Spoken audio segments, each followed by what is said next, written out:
पिछले एपिसोड में हमने देखा था कि मिनलांग और शियाओ जो थे वो लोग यहाँ पर मिलकर प्लान बनाना शुरू कर देते हैं कि वो किस तरह से वुया की जान लेंगे। शियाओ तो हद से ज्यादा भड़की हुई थी कि आखिर कांग को जब वुया ने मारा है ना तो मैं भी उसको उसी तरह से मार दूंगी। तो जैसे ही उसको मौका मिलता है, जब वुया अपने अंकल की कब्र पे बैठा हुआ था उनसे बातें कर रहा था कि तभी वो वहाँ पर पहुंच जाती है वुया की जान लेने के लिए। इस वजह से उन दोनों के बीच में बहुत ज्यादा जबरदस्त फाइट हुई थी। वुया यहाँ पर शियाओ को बहुत मारता भी है, लेकिन वो उसको लड़की समझकर ऑफर भी देता है कि तुम जाना चाहती हो तो जा सकती हो, मैं तुम्हें जिंदा छोड़ दूंगा। लेकिन शियाओ तो जाने के लिए तैयार ही नहीं थी। वो कैसे भी करके वुया को मारना चाह रही थी, तो वुया भड़कते हुए उसको बहुत मारता है और उसको वो इतना मारता है कि ऐसा लग रहा था शियाओ की अब जान जा चुकी है। जिसके बाद यहाँ से ये एपिसोड शुरू होता है। तो इस एपिसोड की शुरुआत में मैंग जो थी वो उसी बंदर के साथ खेल रही होती है। जब वो दोनों यहाँ पर आपस में खेल रहे थे कि तभी यहाँ पर वुया जो अपना कल्टीवेशन कर रहा था उसके अंदर से बहुत भयंकर ऑरा बाहर निकल कर आता है। ऐसा लग रहा था कि मानो उसने अपना यहाँ पर ब्रेक थ्रू कर लिया हो।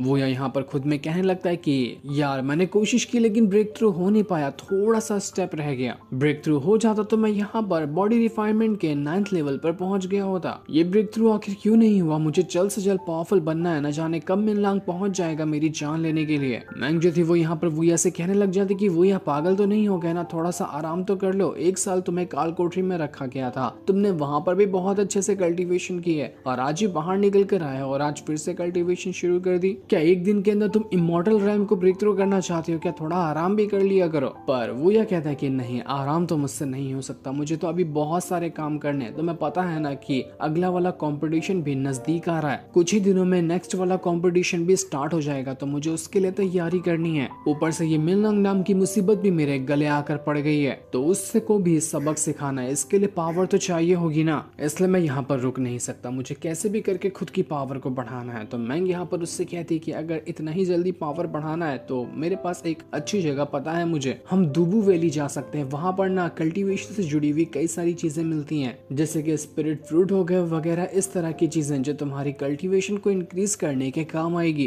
तो एक काम करते हैं, हम दुबू वैली चलते हैं, वहां जाकर तुम्हारे लिए कुछ खरीद लेंगे। इसके बाद वो दोनों वहां से दुबू वैली आ जाते हैं। वहां पर आज लैंटर्न फेस्टिवल चल रहा था, तो बहुत भीड़ लगी हुई थी, ढेर सारे लोग यहाँ पर सामान खरीदने और बेचने के लिए आए हुए थे। मैंग भी यहाँ पर वुया से कहती कि देखो आज तो लैंटर्न फेस्टिवल है, आज और भी अच्छी अच्छी चीजें मिल जाएंगी, तुम्हारी किस्मत अच्छी है जो बिल्कुल सही टाइम पे हम यहाँ पर पहुंच गए। वुया को तो बस इस बात की टेंशन थी कि यहाँ पर कुछ ऐसी चीजें मिलेंगी कि नहीं मिलेंगी जिनकी मदद से मैं अपना ब्रेक थ्रू कर पाऊंगा। मुझे कम से कम 9th लेवल पे तो बॉडी रिफाइनमेंट के आज ही जाना है, चाहे कुछ भी क्यों ना हो जाए। तो मैंग भी उसको यकीन दिला रही थी कि यार टेंशन मत लो, कुछ ना कुछ जरूर मिल जाएगा, तुम्हारा लक तो अभी अच्छा चल रहा है ना, अच्छा लक चलेगा तो हमें और भी अच्छी अच्छी चीजें मिल सकती हैं। तभी वहां पर खड़े जितने भी लोग थे वो यहाँ पर आपस में चिल्लाना शुरू कर देते कि देखो लैंटर्न फेस्टिवल की क्वीन यहाँ आ गई, क्योंकि वहां पर एक बोर्ड के ऊपर एक लड़की आई हुई थी जो कि बहुत ज्यादा सुंदर थी और वो डांस करके सभी का एंटरटेनमेंट कर रही होती है। यही थी लैंटर्न फेस्टिवल की क्वीन।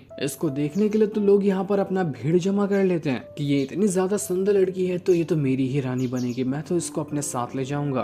तभी उस सुंदर जो लड़की थी उसके पास आ जाता है वही बंदा जिसको हमने कंपटीशन के दौरान भी देखा था, जो सिर्फ लड़कियों के पीछे पड़ा रहता है। इसका नाम होता है मास्टर मू। वो यहाँ पर आने के बाद उस लड़की से कहता है कि बड़े दिनों बाद मैं तुम्हें देख रहा हूँ, तुम्हारे देख कर ना मेरी पुरानी की पुरानी जो भड़ास थी वो सब खत्म हो गई। कितना तड़पना पड़ता है तुमसे मिलने के लिए, और देखो आज मैं तुमसे मिलने के लिए आ गया। मेरे साथ घूमने चलोगी? मैं तुम्हें बहुत अच्छी तरह से घुमाने ले जाऊंगा, खूब मजे करेंगे हम। तो वो लड़की कहती है कि मास्टर मू ऑफर दें और मैं उसको इनकार कर दूं, ऐसा थोड़ी ना हो सकता है, उनका ऑफर मैं कभी भी इनकार नहीं कर सकती। तो वो दोनों यहाँ पर एक साथ घूमने के लिए जा चुके थे। मैंग जो थी वो यहाँ पर दूर खड़े खड़े देखकर हैरान रह जाती कि देखो अभी तो बातें शुरू हुई और अभी के अभी ये दोनों एक दूसरे के हाथ मिलाने लग गए। न जाने ये लोग आज ही कुछ और भी आगे ना बढ़ जाएं। ठरकी लोग कहीं के, इनका तो यही काम होता है, अब बाकी जिंदगी में किसी और चीज से मतलब ही नहीं है। वो वुया से भी कहने लग जाते कि वुया ऐसे लोगों के साथ मत रहना वरना वो तुम्हें भी ठरकी बना देंगे। इसके बाद वो वुया को यहाँ पर अलग अलग चीजें खरीदने के लिए ले जाती है। तो वहीं मिनलांग जो था वो अपने घर में बैठा हुआ था अपने अंकल के साथ। तभी वहां पर एक बंदा आकर उसको ये खबर देता है कि दुबू वैली के अंदर वुया आ चुका है, मैंने अपनी आंखों से वुया को दुबू वैली में घूमते हुए देखा है। तो ये सुनकर मिनलांग जो था वो बड़ा हैरान भी होता है और वो खुश भी हो गया था कि चलो अच्छी बात है, लगता है कि वुया खुद चलते हुए मेरे पास आ रहा है अपनी जान देने के लिए। उसका अंकल यहाँ पर मिनलांग से कहता है कि रुक जाओ, इतना घाई करने की जरूरत नहीं है, जब अच्छे से मौका मिलेगा तब जाकर हम वुया की जान लेंगे। पर मिनलांग तो सुनने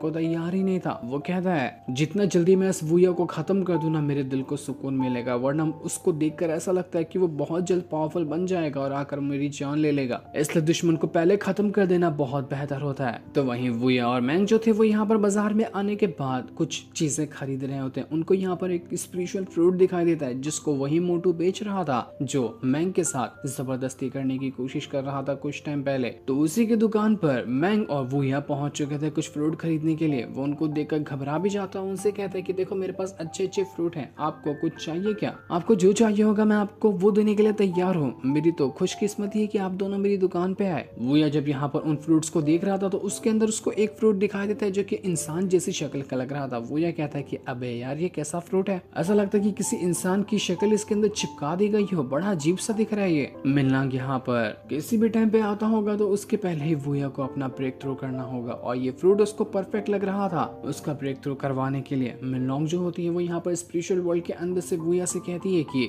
देख क्या रहे, उठा लो उस फ्रूट को, तुम्हारी ही शक्ल से मैच कर रहा है वो, क्या पता तुम्हारी पावर भी बढ़ाने में मदद कर दे। वो तो कोई भी कसर नहीं छोड़ती है वुया का मजाक उड़ाने का। तो वुया कहता है कि मोटू से ये फ्रूट मुझे दे दे, कितने का है ये फ्रूट? मोटू जवाब देते हुए कहता है कि अरे बॉस, आपसे मैं कैसे पैसे ले सकता हूँ, आपके लिए तो पूरी दुकान फ्री है, पूरी दुकान चाहिए तो पूरी दुकान उठा लो, आपसे पैसे लूंगा तो आप मुझे मारोगे नहीं? ना, मेरी हिम्मत नहीं है आपसे पैसे लेने की, आपसे मैं पैसे नहीं लूंगा। तो वो ये कहते हैं कि ज्यादा शान पटी मत कर, फटाफट से बता इसकी कीमत क्या है, वरना गुस्सा आया तो तुझे और ज्यादा मारूंगा। ये सुनकर वो जो मोटू था वो यहाँ पर घबरा जाता है और कहता है कि आपको इतने ही ज्यादा पैसे देने हैं ना तो आप एक स्पिरिट स्टोन दे देना, उसके बदले आप ये फ्रूट रख सकते हो। वो जैसे यहाँ पर वुया को फ्रूट देने ही वाला था कि तभी वहाँ पर एंट्री मार लेता है मिनलांग जो बड़े गुस्से के साथ यहाँ पर आया हुआ था। वुया उससे कहता है कि मिनलांग तुम पहुंच गए यहाँ पर, तुम्हारा ही इंतजार हो रहा था कब से और फाइनली तुम यहाँ पर आ गए कुछ पुराने हिसाब किताब जो है पूरे करने के लिए। तो मिनलांग कहता है कि अरे मेरी जान, मैं तो यहाँ किसी और काम के लिए आया हूँ, तू तो यहाँ पर मुझे ऐसे ही मिल गया। वैसे तुझे पता होना चाहिए कि दुबू वैली के जो गार्डियन है ना वो एल्डर गोंगसुन है। दुबू वैली के अंदर जो भी बिना मतलब के फाइट करता है ना तो वो यहाँ पर आकर उसको खूब मारते हैं, इसलिए मैं तो यहाँ पर तुझसे फाइट करने नहीं आया। वो बस यहाँ पर वुया को उकसाने की कोशिश कर रहा था ताकि वुया यहाँ पर पहले फाइट शुरू करे। वो यहाँ पर वुया से कहने लग जाता है कि यहाँ पर जो भी ज्यादा बोली लगाता है ना उसी की वो चीज हो जाती है। तो मैं भी ये स्पिरिचुअल फ्रूट खरीदना चाहता हूँ, मैं इसके 5 स्पिरिट स्टोन देने को तैयार हूँ। मोटू हैरान रह गया था कि नहीं, मुझे तो पैसे नहीं चाहिए, मैं तो ऐसे ही कीमत लगा दिया था एक स्पिरिट स्टोन वुया के लिए, तो मैं ये तुम्हें क्यों दूंगा। लेकिन मिनलांग तो यहाँ पर बहुत ही ज्यादा गुस्से में था। वो कहता है कि तुझे मुझे ये देना ही पड़ेगा, जितनी चाहिए उतनी कीमत देने को तैयार हूँ। तो मैंग यहाँ पर एक खुराफाती आइडिया लगाती है। वो कहती है कि देखो तो जरा ये फ्रूट कितना ज्यादा कमाल का है, 5 स्पिरिट स्टोन तो इसकी कीमत नहीं बनने वाली, कम से कम 50 स्पिरिट स्टोन तो इसकी कीमत होनी ही चाहिए। हम तो यहाँ पर 50 स्पिरिट स्टोन देने के लिए तैयार है क्योंकि ये वो फ्रूट वुया को बहुत ज्यादा पसंद आया था, ये उसकी कल्टीवेशन इंक्रीज कर सकता है। मिनलांग समझ चुका था कि वुया किसी भी हद तक जा सकता है इस फ्रूट को खरीदने के लिए,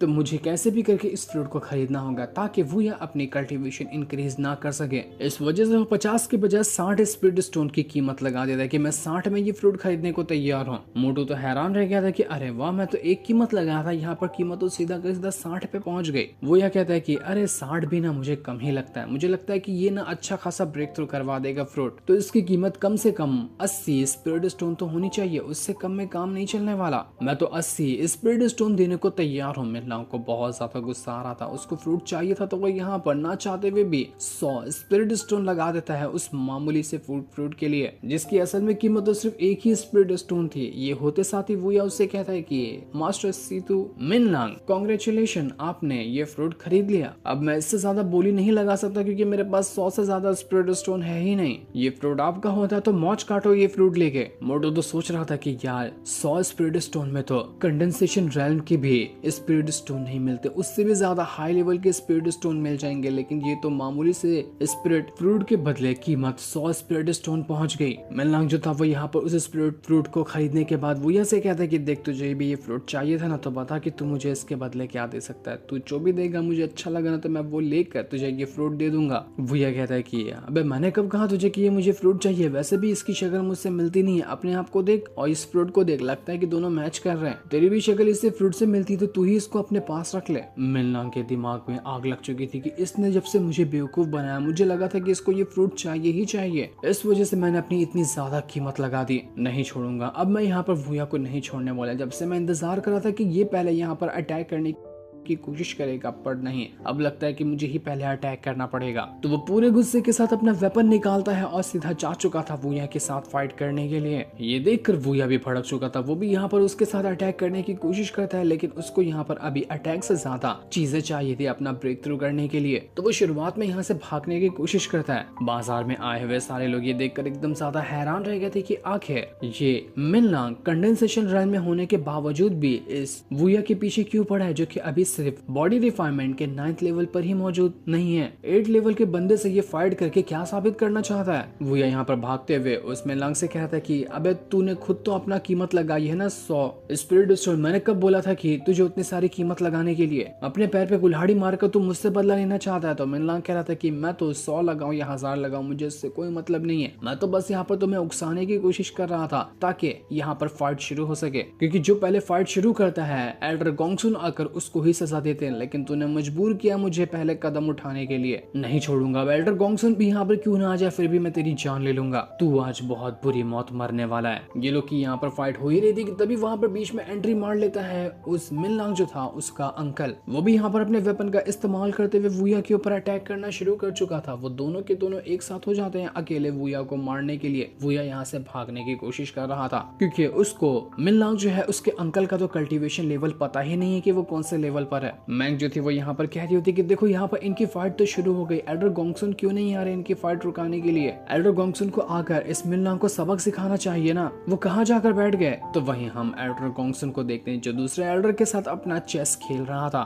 उसको जैसे ही पता चलता है कि बाजार के अंदर फाइट हो रही है तो वो वहां पर से फाइट को रुकाने के लिए जाने की कोशिश करता है, लेकिन दूसरा वाला एल्डर कहता है कि अरे यार गर्म खून के बच्चे हैं, थोड़ी बहुत फाइट करना तो चलता है ना, जाओ फाइट करने दो उनको, तुम यहाँ पर आओ और हम बाकी का चेस कंटिन्यू करते हैं। एल्डर गोंगसुन जाना तो नहीं चाहता था, लेकिन दूसरे वाला एल्डर जो होता है वो यहाँ पर कोशिश करते हुए उसको मना लेता है। ऐसा लग रहा था कि दूसरे वाले एल्डर को भी यहाँ पर पहले ही मिनलांग ने भेजा होगा एल्डर गोंगसुन का ध्यान भटकाने के लिए। इस वजह से एल्डर गोंगसुन आया ही नहीं फाइट रुकाने को। वूया जैसे ही उनसे बचकर भागने की कोशिश कर रहा था कि तभी वहां पर उसका बंदर पहुंच जाता है और वो उसको वही स्पिरिट फ्रूट देते हुए कहता है कि वूया इसको खा लो। वूया जैसे ही स्पिरिट को खाया था उसको तो कुछ असर ही नहीं होता। वो कहता है कि अबे यार रद्दी फ्रूट था क्या? ऐसा लग रहा है मामूली सा फ्रूट खा लिया जिसमें कोई पावर नहीं थी। मैं तो फ्रूट को अच्छा समझ रहा था लेकिन वो तो किसी काम का नहीं निकला। तो वहीं मिनलांग का जो अंकल था वो यहाँ पर बहुत ही खतरनाक ब्लेड की मदद से वूया के ऊपर अटैक कर देता है, लेकिन वूया अपने स्टिक का इस्तेमाल करते हुए उस अटैक से बच चुका था। पर जैसे उसने स्टिक की मदद से ब्लेड को उड़ाया था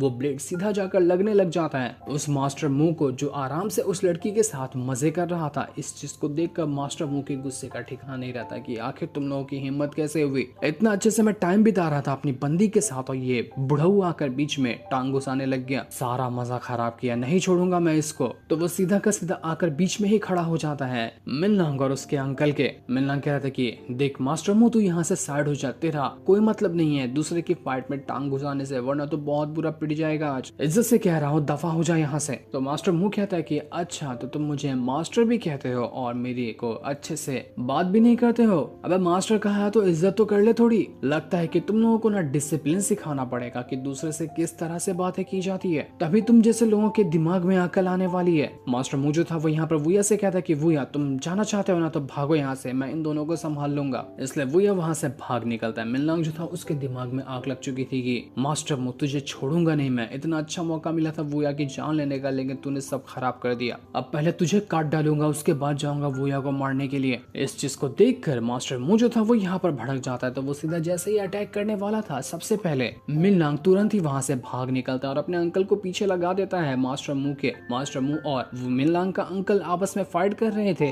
और मिनलांग भाग चुका था वूया के पीछे ताकि उसको मार सके। मास्टर मुंह और अंकल की बहुत जबरदस्त फाइट हो रही होती है। वो दोनों अपनी पावर का इस्तेमाल करते हुए एक दूसरे के ऊपर अटैक किए जा रहे थे। मास्टर मुंह ने आकर कम से कम एक बंदे को तो साइड किया, वरना दोनों के दोनों पीछे पड़े हुए थे वूया के। अंकल जो था वो यहाँ पर किसी तरह के बग का इस्तेमाल करता है जिसकी मदद से वो मास्टर मुंह के ऊपर अटैक करने वाला था, लेकिन मास्टर मुंह अपने फंके की वजह से ऐसा अटैक मारता है कि वो बग सीधा जाकर घुस चुका था अंकल के मुंह में। मास्टर मुंह कहता है कि इस तरह की घटिया और बचकानी हरकत तो मेरे सामने करना ही नहीं। तुझे क्या लगता था कि ये कीड़ा मेरे अंदर घुस जाएगा? लेकिन जैसे ही वो कीड़ा अब यहाँ पर अंकल के अंदर घुसा था वो पूरा हिप्नोटाइज होने लग जाता है। न जाने किस तरह का अजीब सा वो कीड़ा था। वो बहुत बुरी बुरी बातें करते हुए मास्टर मुंह की तरफ ही बढ़ने लग जाता है कि आइए मेरे को गले लगा लीजिए। ऐसा लग रहा था कि बग जाने की वजह से अंकल का तो जेंडर ही बदल कर वो आंटी बन गया। तो वहीं वुया जो था वो अभी भी भाग रहा था, उसके पीछे मिनलांग होता है। मिनलांग उससे कहता है कि तुझे पता है ना कि मैंने बहुत टाइम पहले अपना कंडेंसेशन रेल्म ब्रेक थ्रू किया था, तू अभी भी मेरे रेल्म की ना बराबरी नहीं कर पाया, मुझसे अभी भी तू काफी पीछे है और तुझे क्या लगता है कि इतना पीछे होने के बावजूद भी तू मुझे यहाँ पर हरा देगा? कभी भी नहीं।